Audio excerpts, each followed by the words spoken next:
ಅಂತ ತಲೆ ನಾವೇ ಗಬ್ಬೆಬ್ಸ್ಕೊಂಡ್ಬಿಟ್ರೆ ಫುಲ್ ಕನ್ಫ್ಯೂಸ್ ಆಗೋಗ್ಬಿಡುತ್ತೆ ಪಿಕ್ಚರ್. ಸರ್, ಈ ಪ್ರೊಡ್ಯೂಸರ್ಗೆ ಕಥೆನ ಹೇಗೆ ಒಪ್ಪಿಸ್ತೀರಾ ಸರ್? ನಂಗೆ ಈಗಲೂ ಅರ್ಥ ಆಗ್ತಾರೆ. ಯಾಕಂದರೆ ಅವ್ರು ಹೇಗೆ ಒಪ್ಕೊಂಡು ನಿಮ್ಮ ಸಿನಿಮಾಗೆ ದುಡ್ಡು ಹಾಕ್ತಾರೆ ಅನ್ನೋದು ಒಂದು ಪ್ರಶ್ನೆ ನನಗೆ.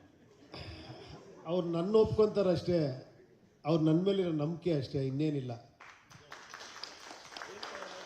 ಸರ್. ಇದು ಸತ್ಯವಾದ ಮಾತು. ಒಂದೇ ಒಂದು ಲೈನ್ ಸ್ಟೋರಿ ಕೇಳಿಲ್ಲ.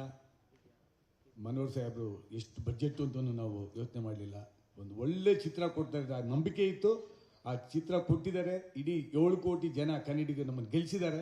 ಇದನ್ನ ಹೇಳಲಿಕ್ಕೆ ಇಷ್ಟಪಡ್ತೀನಿ ಸರ್. ಸಿನಿಮಾನು ಕೂಡ ನೋಡಿರಲಿಲ್ಲ.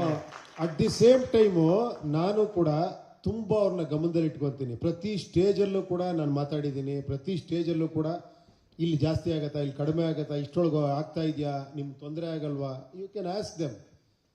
I never take them as granted, ಮಾಡಬೋಣ ಅಂತ. ಎವ್ರಿ ಸ್ಟೇಜು ಕೂಡ CG ಇರ್ಬೋದು, ಸೆಟ್ಸ್ ಇರ್ಬೋದು, ಒಂದು ಆರ್ಟಿಸ್ಟ್ ಹಾಕೋದಿರ್ಬೋದು, ಪ್ರತಿಯೊಂದು ಡಿಸ್ಕಸ್ ಮಾಡ್ತೀವಿ ನಾವು.